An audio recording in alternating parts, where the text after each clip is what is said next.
Bienvenido al canal. Aquí encontrarás historias suaves y música tranquila, creadas especialmente para ayudarte a dormir. Cada sonido está pensado para acompañarte a un descanso profundo, donde el cuerpo se relaja y la mente se apaga. Respira hondo, deja atrás el día y deja que la calma te envuelva. Comenzamos. Capítulo 1. El silencio de Bath Road. Bath Road era una calle como muchas otras en los suburbios del medio oeste estadounidense. Recta, limpia, sin pendientes ni misterios. Los buzones eran uniformes, las cercas blancas delineaban los jardines con precisión matemática, y los árboles, alineados como soldados, daban sombra sin alterar el orden. A simple vista, parecía un lugar donde la vida avanzaba sin interrupciones. Donde todo estaba en su lugar. Donde el horror no podía existir. Pero en una de esas casas, la número 4480, habitaba un silencio que no venía del entorno, sino de adentro. Un silencio que no era paz. Era otra cosa.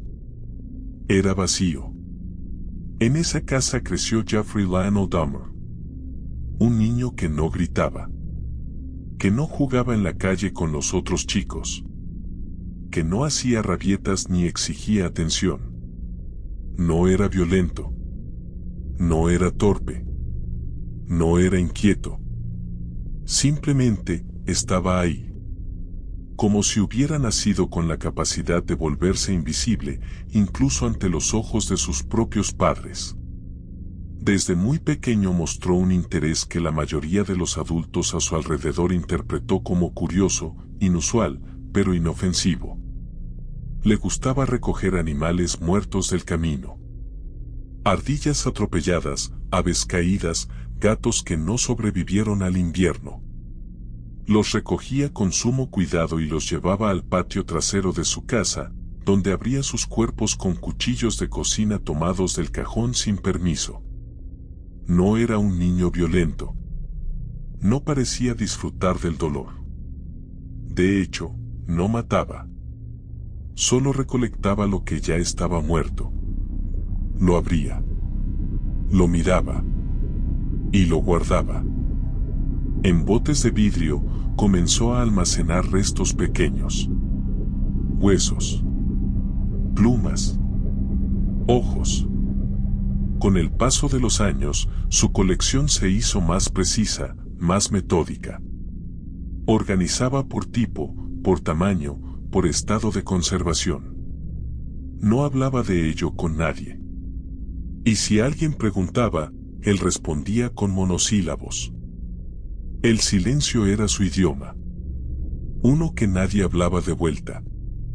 Su padre, Lionel, era un químico industrial de mente analítica. Cuando notó que su hijo mostraba un interés especial por la descomposición de los cuerpos, no encendió ninguna alarma. Por el contrario, creyó ver en él un posible futuro científico. Le enseñó técnicas para limpiar huesos, a usar productos químicos para blanquear cráneos de pequeños animales. Le explicó cómo separar tejidos con cuidado, cómo preservar restos sin alterar su forma. Era un padre que buscaba conectar y creyó que lo estaba logrando. Pero lo que Lionel no comprendía era que su hijo no estaba estudiando biología. Estaba explorando una forma primitiva de control. Un vínculo íntimo con lo inerte. Un aprendizaje que no apuntaba al conocimiento, sino a la inmovilidad. A la permanencia. A algo que no se escapara. Joyce, su madre, era lo opuesto. Ansiosa, impredecible, emocionalmente inestable. Sus cambios de humor eran abruptos. Pasaba de la risa al llanto, de la calma al delirio. Sufría crisis nerviosas, episodios depresivos intensos y una adicción a los medicamentos que la mantenía anestesiada gran parte del tiempo. La casa, aunque prolija por fuera, era un campo de tensión silenciosa. Jeffrey flotaba entre los dos extremos, el orden científico del padre y la fragilidad emocional de la madre. Y en ese vaivén, aprendió a no molestar, a no intervenir, a no estar. En la escuela, Jeffrey era un espectro. Nadie lo golpeaba. Nadie se burlaba. Pero tampoco nadie lo elegía. No lo llamaban por su nombre. No lo invitaban. No lo extrañaban. Era el compañero extraño que se sentaba al fondo, que dibujaba huesos en lugar de aviones, que imitaba convulsiones para provocar risas incómodas, que no reaccionaba si le gritaban o empujaban. No parecía entender el juego social. Y pronto, los demás dejaron de intentarlo. Su adolescencia fue un terreno pantanoso de represión y miedo. El despertar sexual no llegó como una afirmación vital. Llegó como una confusión insoportable. Se sentía atraído por otros chicos, pero no por su personalidad, no por lo que decían, sino por su forma. Por sus cuerpos. Por la idea de que esos cuerpos pudieran estar inmóviles, a su merced, sin necesidad de interactuar. No era deseo. Era fantasía de control absoluto. Soñaba con hombres desnudos que no hablaban, que no se movían, que simplemente estaban. No quería besarlos. No quería que lo tocaran. Quería poseerlos. Mantenerlos. Conservarlos. Y en silencio, esas imágenes comenzaron a crecer. A ocupar más espacio que la realidad.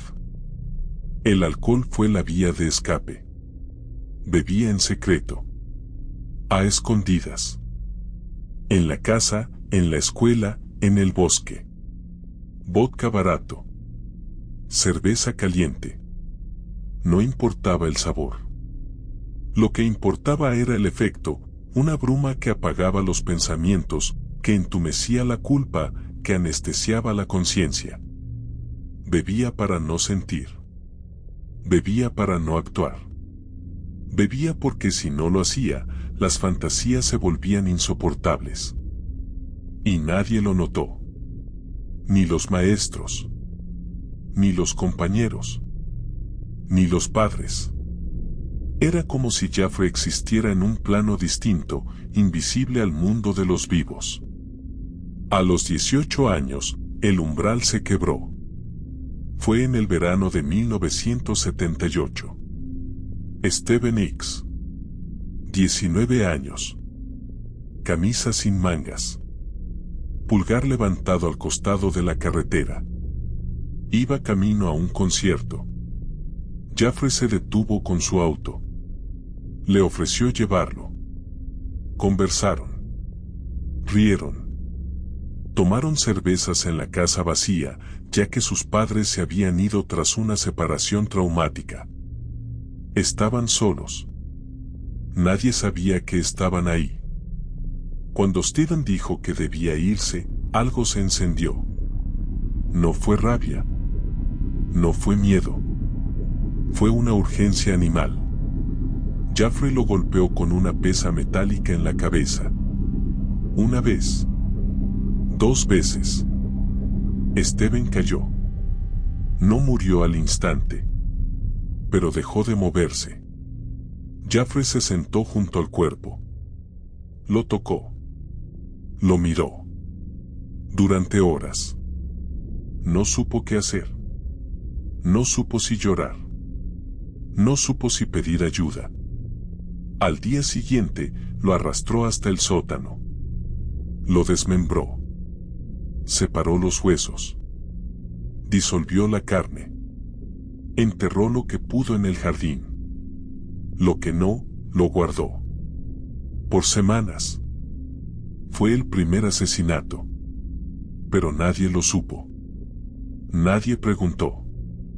Nadie notó que algo había cambiado en el chico silencioso de Bath Road. Después del primer asesinato, nada cambió visiblemente. La casa volvió a la rutina silenciosa. El césped fue cortado. Las puertas se abrieron y cerraron como siempre. Jeffrey se presentó a clase. Caminaba con su mochila, respondía con frases cortas, regresaba al hogar al atardecer. Pero por dentro, algo ya no era igual. La fantasía que lo había acompañado por años, el cuerpo inmóvil, perfecto, disponible, ya no era solo un pensamiento. Ahora era una experiencia. Había cruzado el límite. Había visto. Había sentido. Y la sensación de control absoluto lo había dejado con un eco nuevo en la cabeza. Podía hacerlo.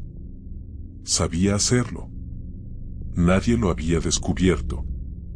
Esa certeza no lo hizo sentir poderoso. Lo hizo sentir inevitable. Durante los meses siguientes, no volvió a matar. No porque se arrepintiera. No porque sintiera culpa. Sino porque estaba en pausa. Como un depredador que espera el momento adecuado para volver a cazar. Sus padres, tras una intensa batalla legal y emocional, se separaron definitivamente. Lionel, su padre, se fue a vivir a un motel. Joyce, su madre, empacó lo poco que quedaba de estabilidad y se llevó a su hermano menor. Jeffrey quedó solo. Literalmente solo. En la casa entera. Nadie que preguntara si había comido. Nadie que lo despertara. Nadie que abriera la puerta del sótano. Fue como desaparecer del mapa sin haber muerto. La policía jamás lo visitó.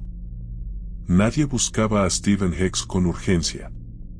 Su desaparición había sido considerada una fuga. Un chico rebelde que se fue de casa. Como tantos otros.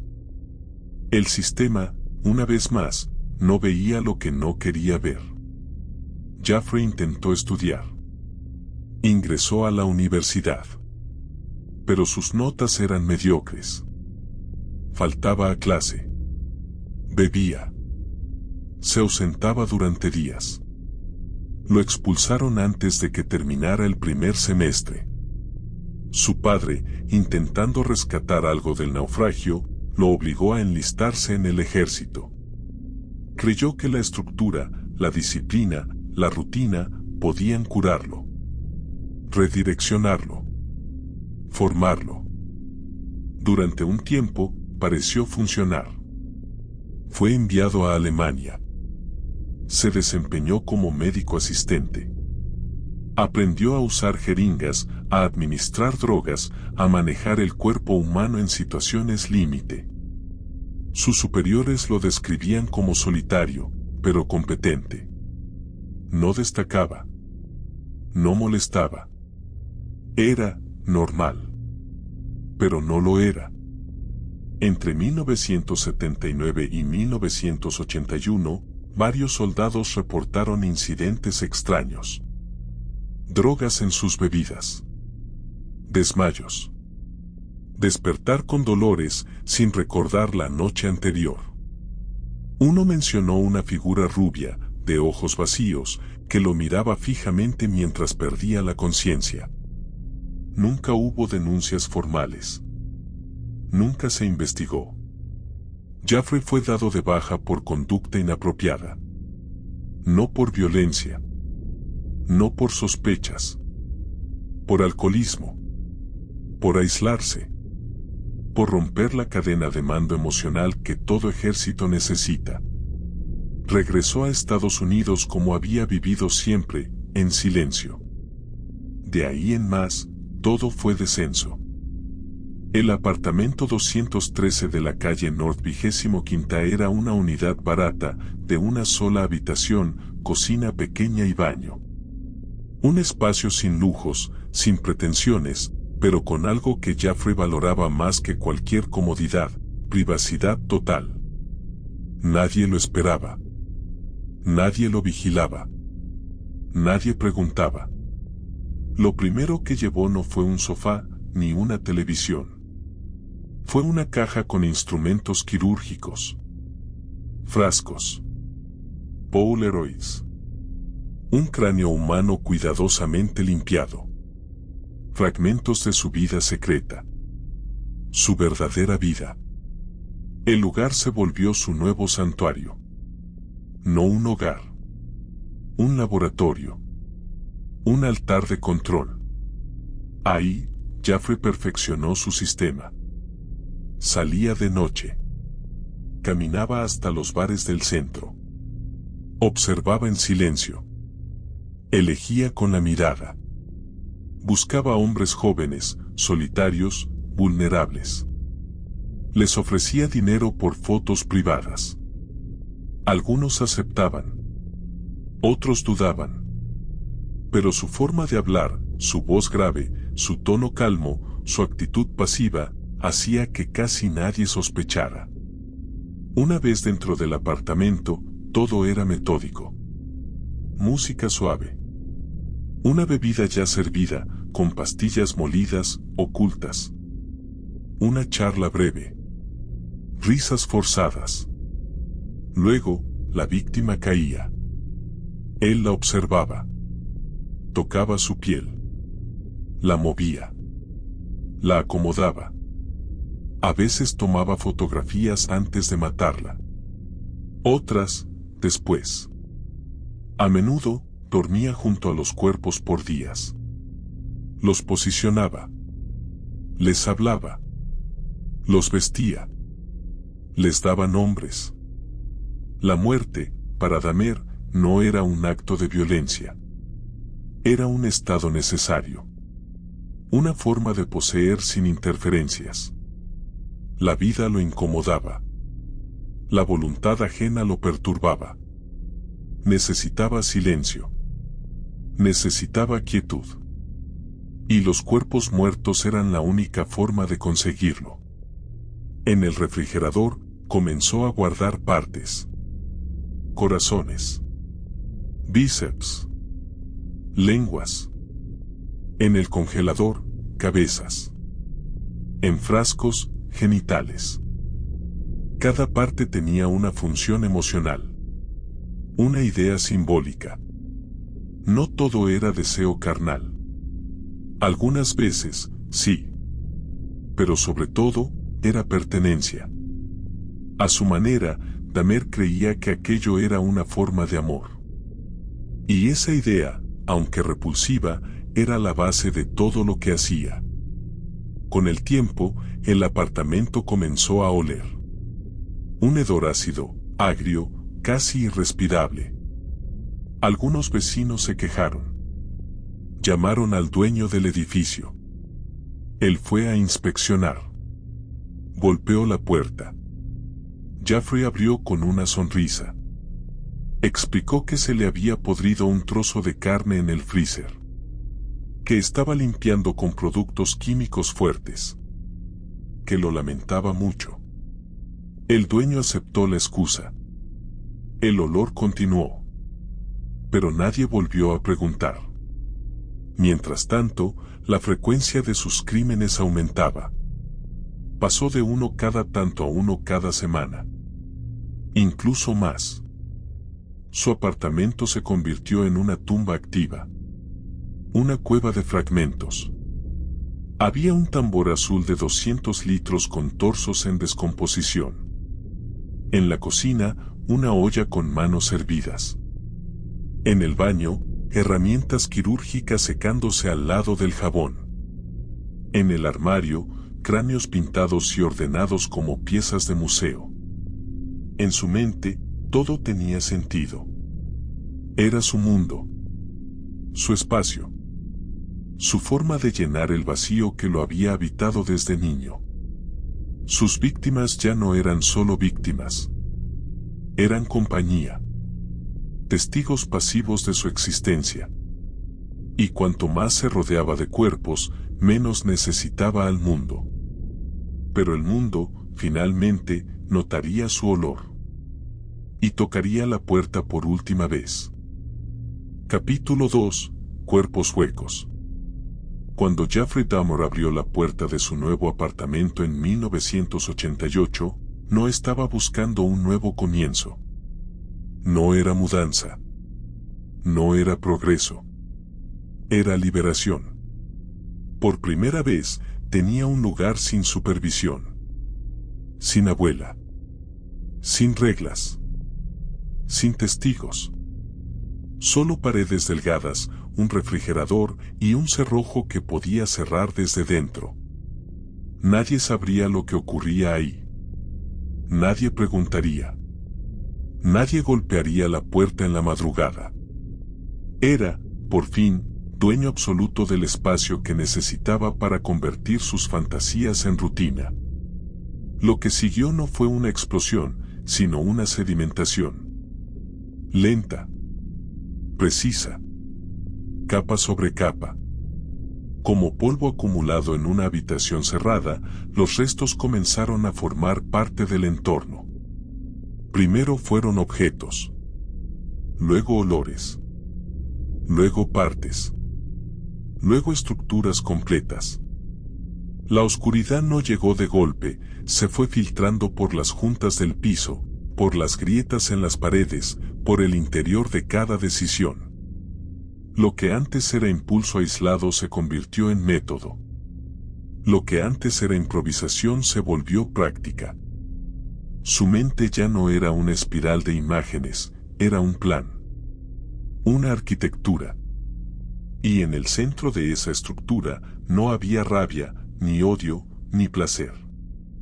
Había ausencia. Una ausencia tan profunda que parecía devorar el tiempo. Una soledad que no se calmaba con presencia viva. Solo con silencio perpetuo. Las víctimas llegaron una por una. Cada una con su historia, su acento, su manera de caminar. Pero para Dahmer no eran eso. Eran posibilidad. Eran material. Eran la forma externa de lo que él necesitaba dentro. Hombres jóvenes, de entre 14 y 32 años. En su mayoría afroamericanos, latinos, asiáticos. No porque buscara una identidad racial específica, sino porque el sistema los ignoraba con más facilidad. Eran los que nadie buscaría con urgencia. Los que podían desaparecer sin titulares. Dahmer sabía eso. Lo usó a su favor. En los bares del centro de Milwaukee se movía con calma. No tenía carisma. Pero tampoco generaba alarma. Era amable, tranquilo, casi torpe. Pagaba bien. Prometía sesiones fotográficas. Invitaba a su apartamento. Algunas veces, no había tiempo para negociar, bastaba una sonrisa, una cerveza, una frase ambigua. Luego, ya en su espacio, todo ocurría igual. Las bebidas estaban mezcladas con somníferos. Potentes, dosificados con precisión. Las víctimas perdían el conocimiento en minutos. A veces, Dahmer esperaba que se durmieran por completo. Otras veces, actuaba antes. Las desnudaba. Las fotografiaba. Las acomodaba. Las mataba. Con sus manos, con una cuerda, con un cuchillo. Luego venía el ritual. Primero, el baño. Luego, la mesa. Después, el refrigerador. A veces, los cuerpos se quedaban enteros por 1 o 2 días. Otras veces, los desmembraba de inmediato. El tambor azul del rincón ya no era un objeto extraño. Era parte de su dinámica. Allí disolvía torsos completos. Usaba ácido clorhídrico. Calculaba proporciones. Tomaba notas mentales. Guardaba cabezas. Corazones. Lenguas. Genitales. Todo etiquetado, todo preservado, todo almacenado. Fotografiaba cada paso. No era desorden. Era liturgia. Un culto sin Dios, sin rezos, pero con reglas estrictas. Cada imagen capturada era una extensión de su poder. Un archivo de momentos que no quería olvidar. No por nostalgia, por reafirmación. Porque en su mundo interior, la realidad no estaba completa sin prueba, sin huella, sin repetición. Dahmer no hablaba de sus crímenes con nadie, pero los pensaba todo el tiempo. En el trabajo, en el autobús, en la fila del supermercado. Cada rostro nuevo era una potencial pieza. Cada noche, al cerrar la puerta con llave, repasaba los rostros de sus víctimas como si fueran un álbum íntimo. No las recordaba como personas. Las recordaba como fragmentos de sí mismo. Los vecinos comenzaron a quejarse. El olor. Los ruidos. Las manchas. Pero cada vez que alguien subía a inspeccionar, Dahmer tenía una explicación.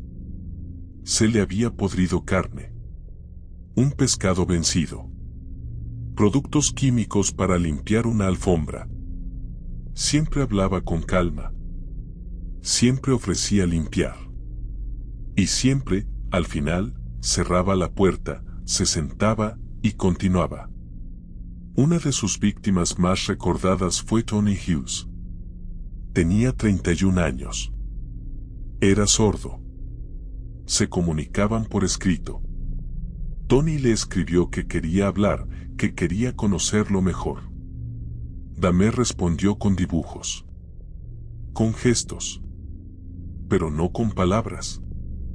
Cuando Tony perdió el conocimiento, Dahmer no actuó de inmediato. Esperó. Lo observó durante horas. Luego lo mató. El cuerpo estuvo en el apartamento durante 3 días. En una silla. Con gafas. Con una pose que Jeffrey consideraba natural. Le hablaba mientras comía. Le hablaba mientras dormía. Le hablaba sin esperar respuesta. El apartamento 213 ya no era una casa. Era un museo. Cada objeto tenía historia. Cada recipiente, un nombre. Pero nadie más podía entrar. Nadie más podía ver. Esa era la clave. Todo cambió en julio de 1991. Tracy Edwards. 32 años. Afroamericano. Callado. Astuto. Jeffrey lo encontró en un bar. Le ofreció dinero por una sesión de fotos. Tracy dudó, pero aceptó. Subieron al apartamento. La puerta se cerró. Tracy notó cosas raras. El olor. Las fotos. Un tambor azul que parecía contener algo más que agua. Quiso irse. Jeffrey sacó un cuchillo. Lo amenazó. Lo esposó de una muñeca. Pero cometió un error, dejó la otra libre. Durante horas, Dahmer lo mantuvo encerrado. Le mostró películas. Le habló. Le pidió que se quedara. Tracy fingió calma. Esperó su momento. Y escapó. Salió a la calle con la esposa colgando. Corrió hasta encontrar a 2 policías. Les explicó. Les pidió que fueran con él. Y fueron. El resto es historia. La puerta del apartamento se abrió. Los policías entraron. Olieron. Vieron. Y entendieron que no estaban ante un crimen. Estaban ante una fosa común construida por una sola persona. Dentro del refrigerador, una cabeza humana, fresca. En la cocina, una olla con restos. En el tambor, torsos sin identificar. En el armario, frascos con partes genitales. En las paredes, fotos. Decenas. Cientos. Cada una documentaba un momento. Un proceso. Una ejecución. Y todas tenían el mismo autor. Jeffrey Dahmer. Cuando lo arrestaron, no resistió. Dijo, por favor, tengan cuidado con lo que van a encontrar. Y bajó la cabeza. En las horas siguientes, confesó todo. 17 asesinatos. Detalló cada uno. Cada nombre. Cada fecha. Cada técnica. Sin lágrimas. Sin orgullo. Sin remordimiento.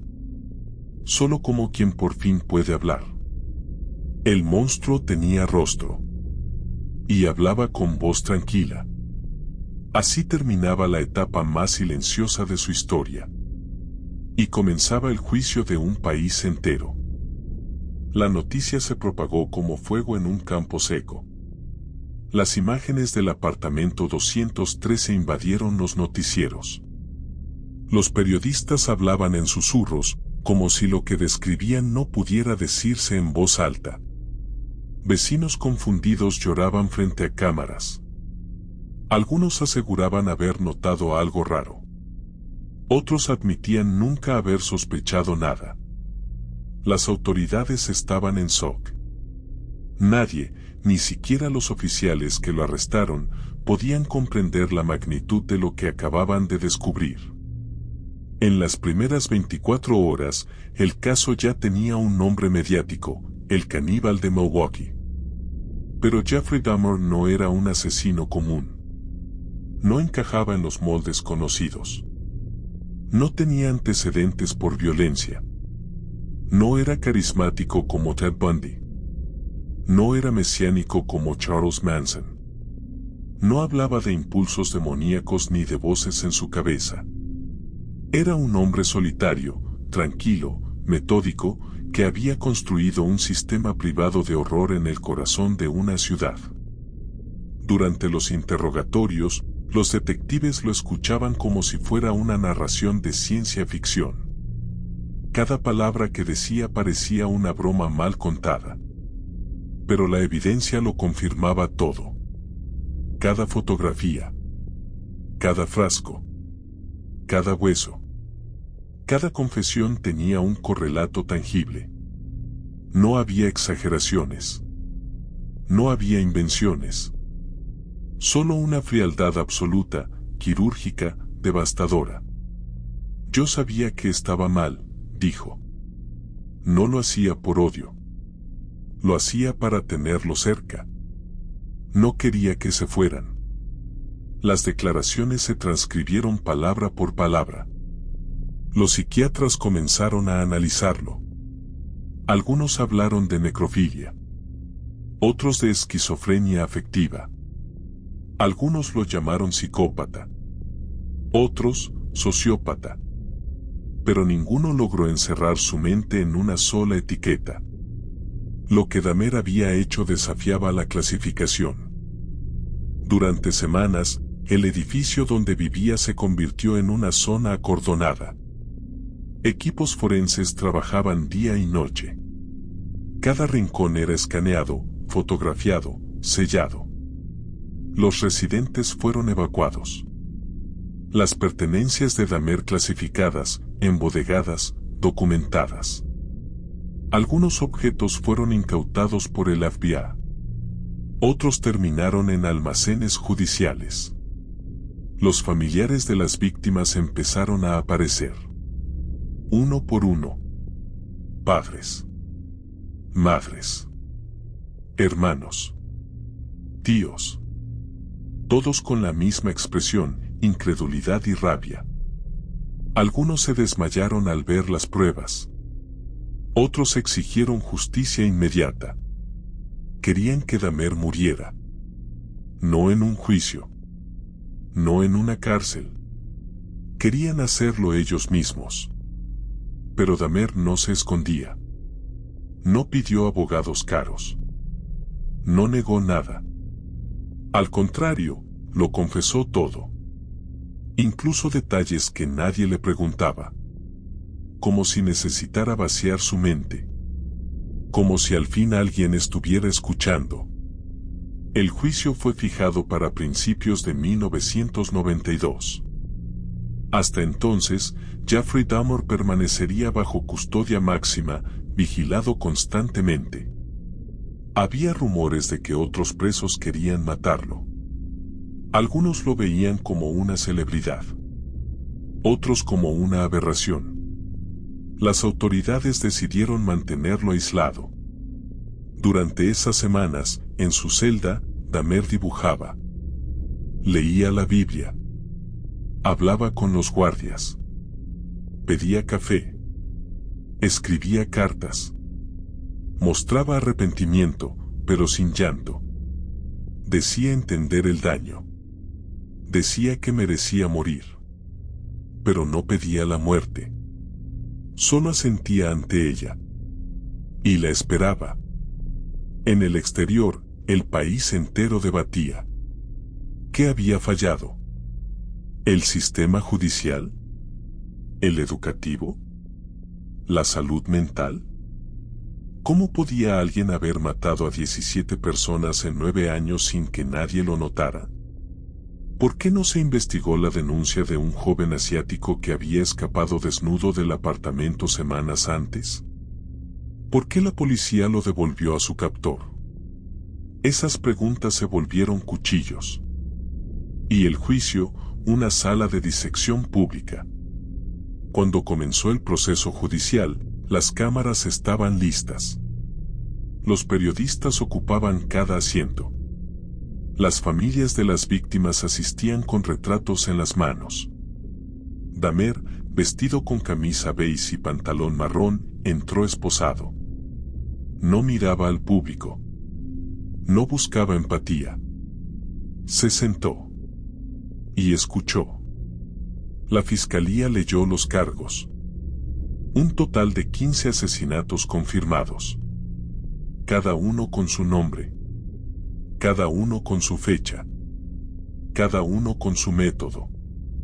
Cuando se le preguntó si se declaraba culpable, Dahmer respondió con voz firme, sí, su señoría. El juicio no era para determinar si había matado. Era para decidir si era legalmente responsable. La defensa argumentó locura. La fiscalía, que sabía lo que hacía. Las pruebas eran abrumadoras. Fotos. Testimonios. Grabaciones. Fragmentos de diario. Dibujos. Incluso videos caseros. Dahmer observaba sin pestañear. Cuando los familiares hablaban, bajaba la cabeza. Algunos lo insultaban. Otros lloraban. Uno le gritó, espero que ardas en el infierno. Él no respondió. Solo pidió disculpas. Sin lágrimas. Sin excusas. Solo con esa voz cansada que parecía venir de otro mundo. Después de semanas, el veredicto llegó. Culpable. 15 cadenas perpetuas. 937 años en prisión. Sin libertad condicional. Sin redención. El monstruo ya no caminaba entre nosotros. Ahora vivía entre muros. Con frío. Con silencio. Con los recuerdos como única compañía. Y el país, que lo había ignorado tanto tiempo, ahora no podía dejar de mirarlo. Jeffrey Dahmer se convirtió en un símbolo. De lo que está roto. De lo que no se ve. De lo que se oculta bajo la superficie de una sociedad que prefiere mirar hacia otro lado. Pero la historia no terminaba ahí. El juicio solo fue el segundo acto. Lo que venía después, en las entrañas de la prisión, era un nuevo escenario. Y en ese lugar, donde los hombres llevan sus peores heridas como insignias, el caníbal de Milwaukee iba a conocer otra forma de justicia. Una más antigua. Una más brutal. Una que no necesita jueces. Ni cámaras. Ni testigos. Solo una celda. Una barra de hierro. Y alguien que cree que el mal no merece vivir. Capítulo 3. Departamento 213. Las puertas del Departamento 213 se habían cerrado por última vez el 22 de julio de 1991, cuando dos oficiales cruzaron el umbral y descubrieron lo que la ciudad de Milwaukee jamás habría imaginado. Durante días, semanas, meses, ese pequeño apartamento había sido analizado, desmantelado, diseccionado. Cada objeto era evidencia. Cada fotografía, una ventana a la mente de su ocupante. Pero ahora, el verdadero Departamento 213 no estaba en esa habitación, estaba en la cabeza de Jeffrey Dahmer. Y con él, ese lugar fue trasladado, pared por pared, rincón por rincón, a su celda de prisión. El Instituto Correccional de Columbia lo recibió como se recibe a una anomalía. Las autoridades no sabían qué hacer con él. ¿Debían encerrarlo solo, protegerlo del resto? ¿Debían permitirle acceso a los espacios comunes? ¿Debía tener privilegios? ¿Merecía tener derechos? El sistema penitenciario se movía entre la burocracia y el miedo. Tenían a un símbolo en sus manos. Un nombre que resonaba más que cualquier otro. Jeffrey Dahmer no era solo un reo, era un mito vivo. Los primeros días estuvo bajo observación psiquiátrica constante. Se le asignó una celda individual. Revisaban sus pertenencias cada pocas horas. Lo interrogaban con preguntas repetidas, buscando inconsistencias, grietas, señales de arrepentimiento real. Pero Dahmer no se quebraba. Tampoco se defendía. Era obediente, sumiso, colaborativo. Leía la Biblia, dibujaba, comía solo, dormía poco. Cuando hablaba con los guardias, lo hacía con cortesía. Daba las gracias. No exigía nada. No pedía beneficios. No mencionaba sus crímenes, a menos que alguien se los preguntara. Entonces respondía con exactitud quirúrgica. Nunca exageraba. Nunca omitía. Solo relataba. Como si todo siguiera siendo parte del procedimiento. Los otros reclusos no tardaron en enterarse.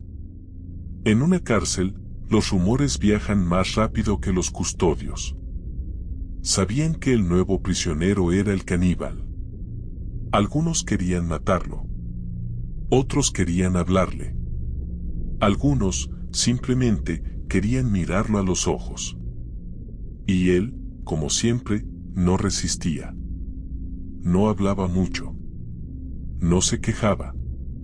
Parecía aceptar cada nuevo paso como parte de un trayecto inevitable. Los custodios le ofrecieron protección. Él la aceptó. Pero con el tiempo, pidió salir. Pidió trabajar. Pidió limpiar. No porque quisiera redimirse, sino porque el encierro absoluto era una tortura que ya conocía demasiado bien. Quería ver pasillos. Escuchar otros pasos. Oler otra comida. Romper el bucle de su celda, aunque fuera unas horas por día. Le asignaron tareas básicas, limpieza del gimnasio, organización del lavadero. Estaba siempre acompañado por al menos un oficial. Otros presos lo evitaban. Algunos le decían cosas al pasar, insultos, amenazas, oraciones. Dahmer no respondía. Miraba al suelo. Asentía. Seguía. Los psicólogos de la prisión escribieron informes contradictorios. Unos decían que mostraba signos de arrepentimiento genuino. Otros, que se trataba de una máscara. Algunos aseguraban que era un caso de desconexión emocional total, no podía comprender el impacto de sus actos. Solo los describía. Como si relatara la trama de una película que él mismo había protagonizado, pero sin emoción. Durante las sesiones, hablaba de su infancia. de los cadáveres de animales, de los huesos que hervía en el cobertizo, de su primer asesinato, de la forma en que los cuerpos se transformaban al morir. No me interesaba matarlos por odio. Quería tenerlos ahí, quietos. Siempre. Eso repetía una y otra vez. Nunca dijo que disfrutaba matar. Decía que odiaba estar solo. Y esa fue la frase que más desconcertó a los terapeutas. Porque no había odio. No había ira. Solo ausencia. Un hueco que había intentado llenar con cuerpos reales, con carne, con huesos. Y ahora. En 1994, después de 2 años de encierro, Dahmer comenzó a hablar de religión. Leía pasajes bíblicos. Pedía libros cristianos. Conversaba con un pastor evangélico. Dijo que había aceptado a Jesucristo. Que quería ser bautizado. Que sabía que lo que había hecho no tenía perdón humano, pero que esperaba una posibilidad divina. El anuncio generó reacciones inmediatas. Algunos lo vieron como una burla. Otros como una estrategia para sobrevivir. Algunos religiosos lo aceptaron como una prueba de redención. Otros, como una ofensa. En la prisión, el gesto no fue bien recibido. Los internos lo observaban más. Comentaban en voz baja. Decían que el caníbal ahora creía en Jesús. Y en ese mundo, las apariencias importaban menos que los gestos. Y el gesto de Dahmer fue leído por muchos como una provocación.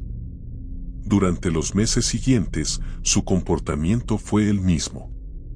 Tranquilo. Solitario. Obediente. Limpiaba sin protestar. Comía sin hablar. Dormía con una Biblia al lado.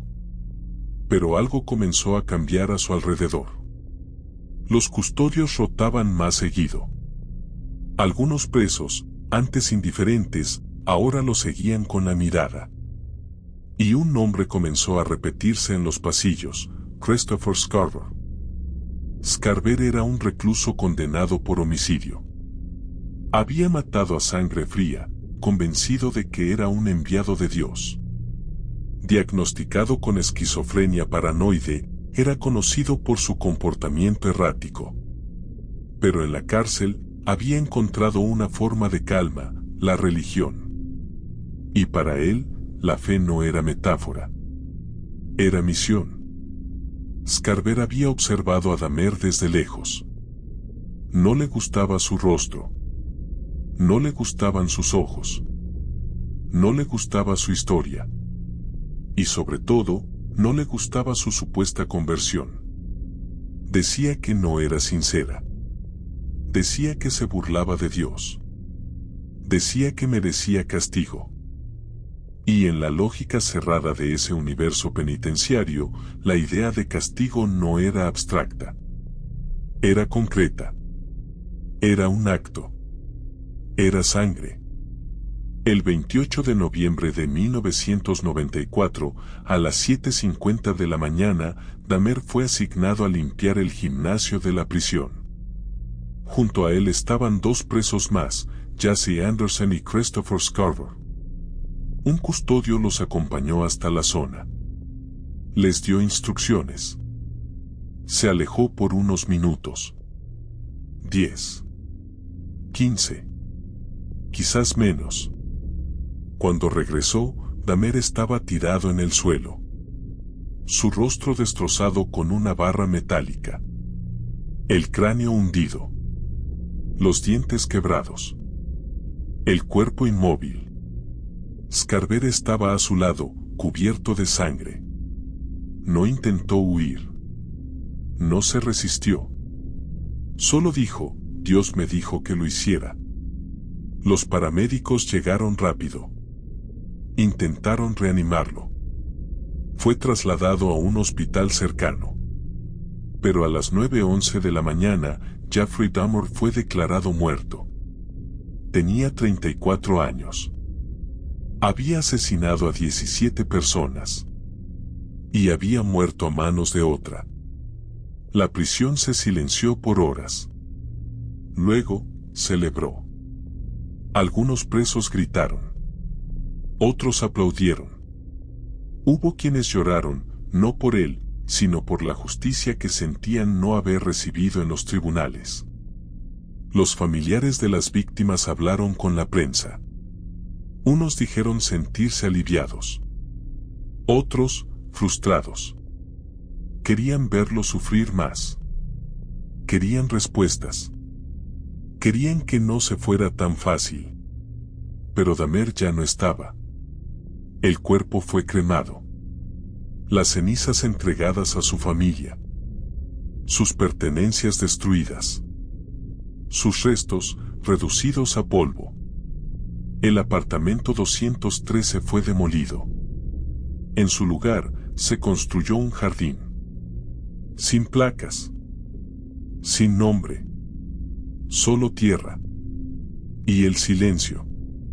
Un silencio que aún persiste en cada documental, cada foto, cada testimonio. Porque la historia de Jeffrey Dahmer no terminó con su muerte. Sigue latiendo.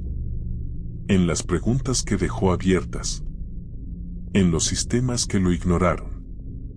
En las víctimas que merecían más.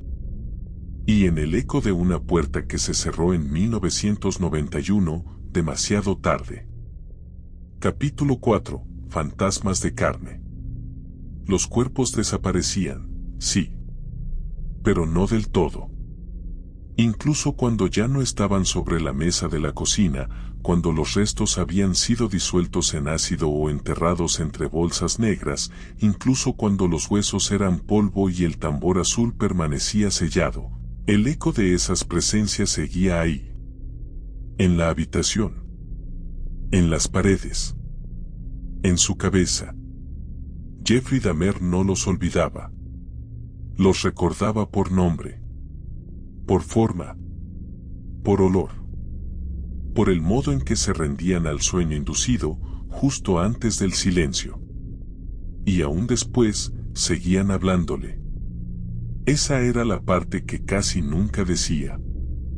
Esa era la parte que no confesaba a los policías, ni a los jueces, ni a los psiquiatras. Porque si decía que los escuchaba, pensarían que estaba loco. Y él no quería parecer loco. Quería parecer arrepentido. Quería parecer alguien que entendía el mal. No alguien poseído. Pero cuando el juicio terminó, cuando la celda fue su única morada y las noches se volvieron eternas, esos fantasmas empezaron a volver. No como espectros. No como sombras. Volvían en forma de frases que no eran suyas. En olores que no podían estar allí. En imágenes proyectadas en la pared blanca que tenía enfrente. Cerraba los ojos y los veía. Johnny, con su cuaderno de dibujo. Steven, con los ojos entreabiertos. James, cubierto con la manta gris del apartamento. Todos estaban ahí. Mirándolo. No con odio. Con algo peor, con comprensión. Porque ellos sabían. Sabían que no los había matado por placer. Sabían que no lo había hecho por rabia. Ellos sabían, mejor que nadie, que Dahmer estaba roto mucho antes de que ellos cruzaran esa puerta. Que ya era una casa vacía. Y que ellos fueron muebles temporales. Presencias silenciosas para un hombre que le temía más al abandono que a la muerte. Él mismo lo había dicho, lo hacía para que no me dejaran. Y ahora, el círculo se completaba. Estaban con él. Siempre. No necesitaba volver a matar. Solo necesitaba recordar. Dormía con los ojos entreabiertos. Murmuraba nombres. A veces se despertaba sobresaltado.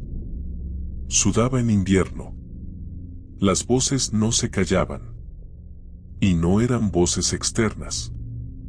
Eran pensamientos con timbre ajeno. A veces le preguntaban cosas. A veces lo acusaban. A veces, simplemente, se reían. No podía ignorarlas. Y no quería. Porque eran todo lo que le quedaba. En la prisión, los guardias empezaron a notarlo. Dahmer, que siempre había sido obediente, metódico, casi servicial, ahora pasaba largos minutos quieto frente a la pared, como si hablara con alguien. A veces sonreía solo. A veces reía bajito. Uno de los oficiales lo escuchó decir "no te fuiste todavía", mientras lavaba los utensilios de limpieza. El informe fue enviado al área de salud mental. La psiquiatra asignada lo citó a una nueva evaluación. Dahmer se sentó, como siempre, con los hombros hacia adelante y la mirada fija en la alfombra. Respondió con monosílabos. Cuando ella le preguntó si escuchaba voces, dijo que no. Cuando le preguntó si veía cosas, también lo negó. Pero cuando se levantó para irse, murmuró algo apenas audible. No se han ido. La doctora lo anotó. Sello. Firma. Archivo. Afuera, en los pabellones, los demás internos empezaban a percibir algo raro. No se trataba solo de que Dahmer fuera odiado por su historial. Había algo más. Algo en su andar. En su mirada. En cómo hablaba con susurros incluso cuando no había nadie cerca. Uno de los internos, que compartía tareas de limpieza con él, dijo que a veces parecía estar rezando, pero que las palabras no eran oraciones. Eran nombres. Nombres de hombres. Uno por uno. Susurros que salían de su boca como si no pudiera evitarlo. Jeffrey escribía en las noches. No cartas. No diarios. Escrituras sin destinatario. Como confesiones repetidas. Como una letanía. Lo hacía en el reverso de los formularios que le daban para pedidos de biblioteca. En servilletas. En hojas recicladas. Una frase se repetía siempre. No era por ellos. Era por mí. Algunos custodios destruyeron esos papeles. Otros los guardaron en secreto. Había quienes querían entenderlo. Y quienes solo querían que se callara. Pero los fantasmas seguían. No importaba cuántos salmos leyera. No importaba cuánto ayunara. No importaba cuántas veces se sumergiera en el agua del bautismo simbólico. El pasado no se limpiaba. Solo se filtraba. Y en su celda, el departamento 213 volvía a tomar forma. Una esquina olía a ácido. El rincón junto al retrete era ahora la mesa de cocina donde apoyaba los cuerpos. La camita de metal era el sofá de cuero donde había fotografiado a Tony. Y cada noche, cuando apagaban las luces, el silencio era el mismo que había sentido cada vez que un cuerpo dejaba de respirar. Y eso, para él, era paz. Una paz sin vida. Pero paz, al fin. En uno de sus sueños, si es que podían llamarse así, Dahmer volvía a estar en el viejo sótano de la casa de su abuela. La luz era amarilla, casi líquida. El aire, húmedo. Y el cuerpo sobre la mesa no tenía rostro. No necesitaba tenerlo. Sabía quién era. Sabía lo que venía. Sabía que ese momento era eterno. Lo acariciaba con los ojos cerrados. Le hablaba sin palabras. Era como volver al origen. A la calma de lo inmutable. Al instante antes de la desaparición. Y entonces despertaba. Empapado. Respirando como si acabara de emerger de un estanque. Al principio, esos episodios eran esporádicos. Luego, diarios. Y después, cada vez más vívidos. Dejaron de ser simples reconstrucciones oníricas y se convirtieron en interacciones. Escenas completas. Conversaciones completas. Y él sabía que no era real. Pero no importaba. Porque era lo más cerca que podía estar de lo que había perdido. No de las víctimas. No de las muertes. Sino de ese vacío que las muertes llenaban. Los fantasmas no venían a reprocharle. Venían a completarlo. Una noche, mientras fregaba el piso del pabellón, dejó caer el trapo. Se quedó quieto, mirando al suelo. Uno de los guardias se le acercó. Le preguntó si estaba bien. Dahmer lo miró con una sonrisa. Estoy hablando con Steven. Solo un momento. El guardia retrocedió. No dijo nada. Pero lo reportó. El informe fue breve: comportamiento disociativo. Revisión sugerida. No hubo revisión. Porque ya nadie quería saber más. El sistema había fallado desde el principio. Y ahora, prefería que se apagara solo. Algunos decían que ya no dormía. Que pasaba la noche entera despierto, recitando los nombres de sus víctimas como si fueran letanías. Otros decían que hablaba en voz baja con la pared, como si esperara que alguien le respondiera. Los psicólogos del penal se dividieron. Unos insistían en que era esquizofrenia residual. Otros lo llamaban teatralización postraumática. Pero había un tercero que lo resumió en una sola frase. No son alucinaciones. Son recuerdos que ya no le pertenecen. Y quizás esa era la verdad más cercana. Porque Dahmer no inventaba nada. Solo revivía. Una y otra vez. En el pabellón, algunos reclusos comenzaron a evitarlo. No por miedo físico.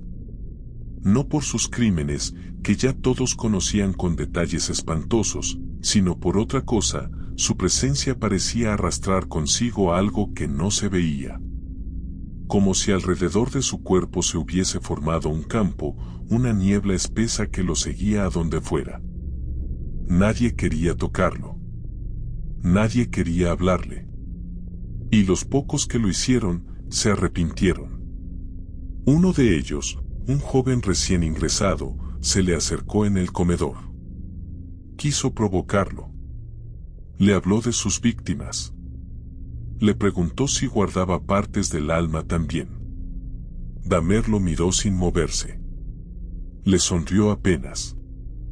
¿Sabes qué es peor que la muerte?, le dijo con voz seca. Que se te queden adentro. El joven no volvió a hablarle. Ni a nadie más, por un tiempo. Al día siguiente, pidió cambio de sector.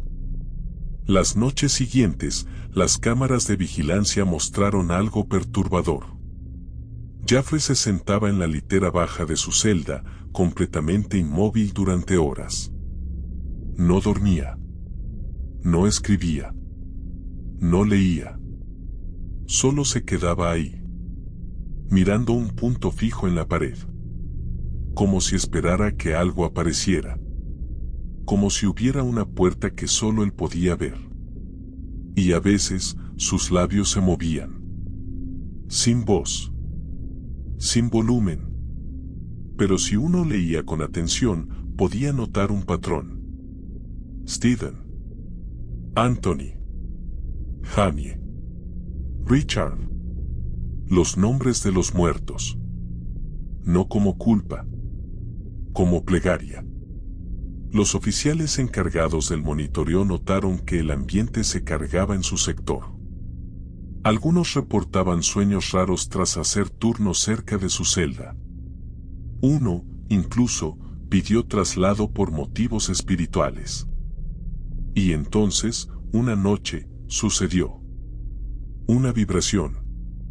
Una escena imposible de registrar, porque nadie más estaba ahí. Jeffrey despertó gritando. Pero no un grito de miedo.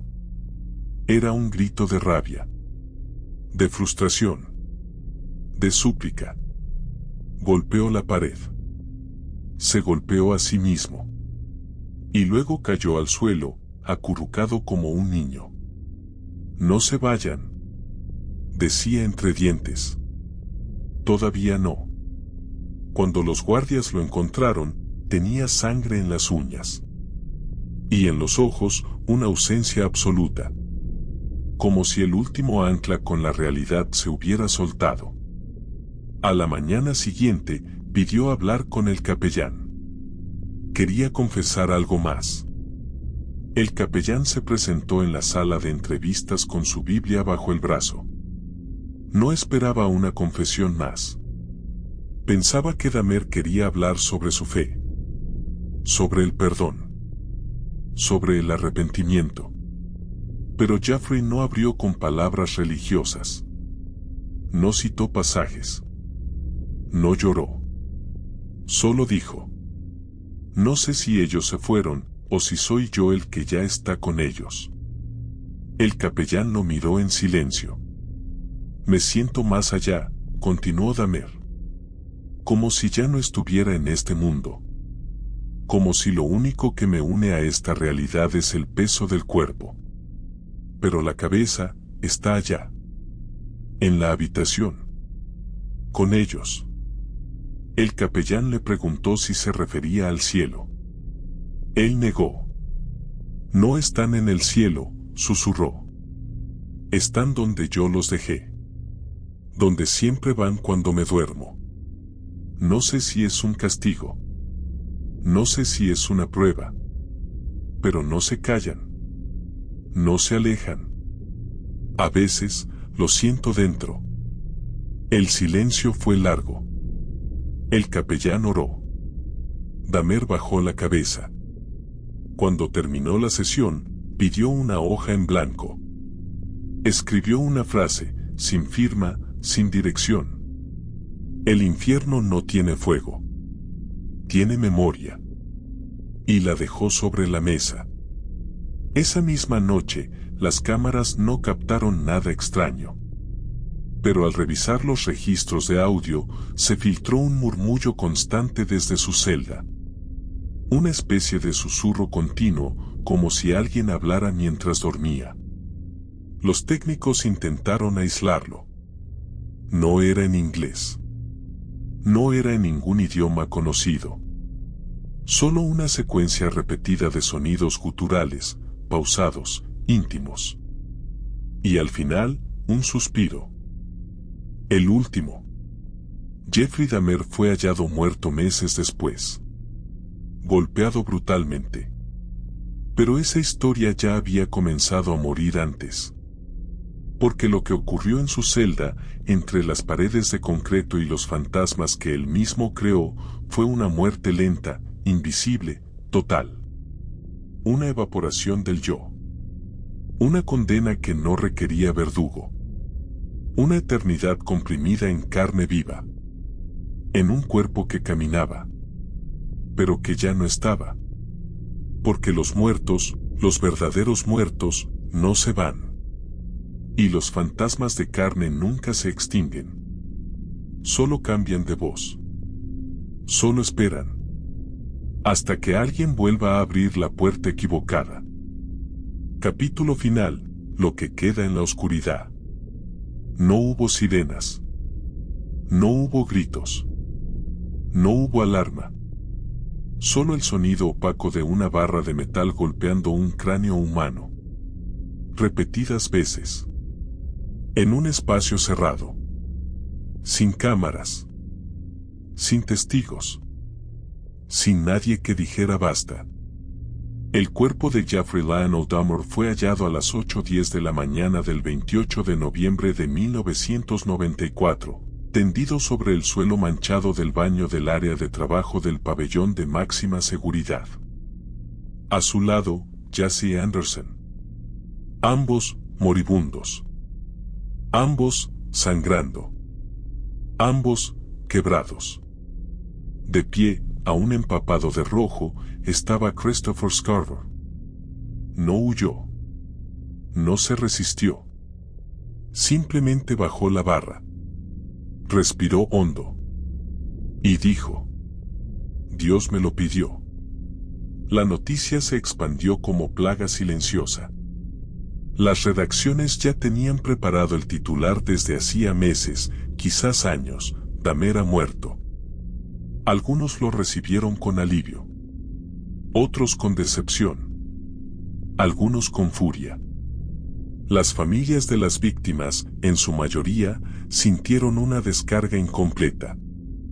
Porque sí, el asesino había muerto.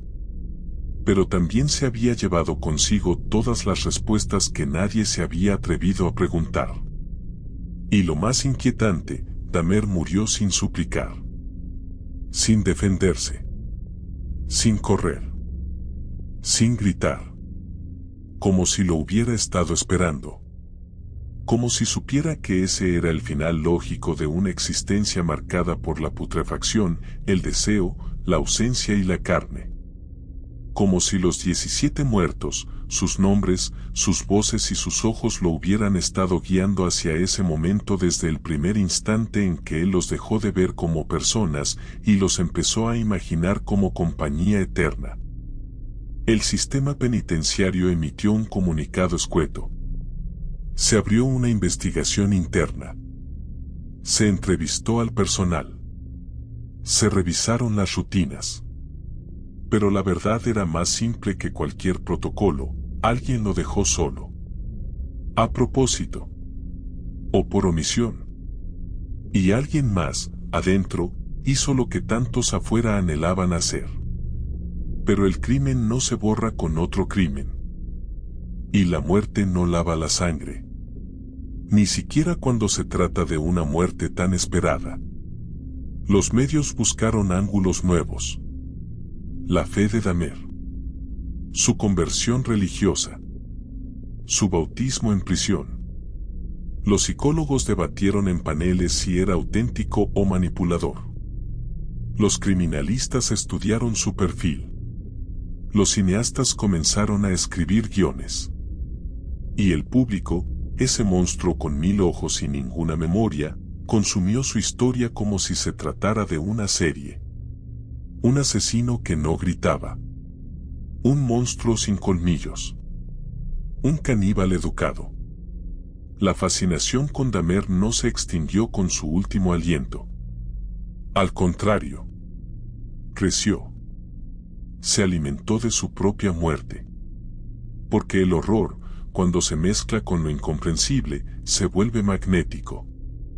Y nadie comprendía a Dahmer. Ni su infancia. Ni su adolescencia. Ni su obsesión con la sumisión. Ni su necesidad de crear zombies humanos para no quedarse solo. Ni su devoción post-mortem. Ni su serenidad frente al abismo. Las autoridades ofrecieron a la familia de Dahmer dos opciones: enterrarlo discretamente o incinerarlo. Eligieron lo segundo. Las cenizas fueron divididas entre sus padres. Lionel Dahmer, su padre, quiso publicar un libro. Su madre, Joyce, cayó en el silencio y la enfermedad. Los intentos por entender que había fallado se multiplicaron. La demolición del edificio Oxford Apartments, donde se encontraba el apartamento 213, se completó en 1992, incluso antes de su muerte. Pero el terreno quedó baldío. Nadie quiso construir nada allí. Ni viviendas. Ni comercios. Ni monumentos. Porque no se trata solo de espacio. Se trata de carga. Y esa tierra estaba saturada. De gritos que nadie escuchó. De olores que nadie reportó. De cadáveres que nadie buscó. Y de un silencio que lo envolvía todo. Ese silencio fue el verdadero legado de Jeffrey Dahmer. Un vacío sonoro. Una pregunta que persiste. Una cicatriz invisible. Porque lo que él dejó no son solo crímenes. Son fragmentos, ecos, marcas que se instalan en el tejido mismo de una sociedad que prefiere mirar hacia otro lado, que vio cómo escapaban jóvenes por la escalera de incendios y no hizo preguntas, que creyó en la palabra de un hombre blanco por encima de los gritos de un adolescente moribundo, que quiso pensar que todo esto era imposible, que no podía ocurrir aquí, que solo pasa en las películas. Pero ocurrió. Y sigue ocurriendo. Porque Dahmer no era un monstruo nacido del fuego. Era uno criado en la rutina. Formado entre la negligencia, la represión, el silencio familiar y la soledad. Un monstruo cotidiano. Un reflejo. Y eso es lo que más duele. Porque no se puede matar al reflejo. No se puede encarcelar al vacío. No se puede sepultar el miedo cuando lleva un nombre tan común. Jeffrey Dahmer. Dos palabras que hoy habitan la historia del crimen, sí. Pero también habitan algo más profundo. Nuestro límite moral. Nuestro deseo secreto de mirar lo prohibido. Nuestra fascinación con lo irredimible. Porque cuando cae la noche, cuando se apagan las voces, cuando todo se vuelve oscuro y húmedo como el apartamento 213, todavía hay quienes se preguntan: ¿y si él no estaba solo? ¿Y si hay otros que caminan entre nosotros? ¿Otros que sonríen y saludan y piden café con educación? ¿Otros que coleccionan el silencio? ¿Otros que solo están esperando que dejemos de mirar? Dahmer murió. Pero lo que lo creó sigue vivo. Y lo seguirá estando. Hasta que escuchemos los pasos que vienen desde el fondo de nuestra propia oscuridad.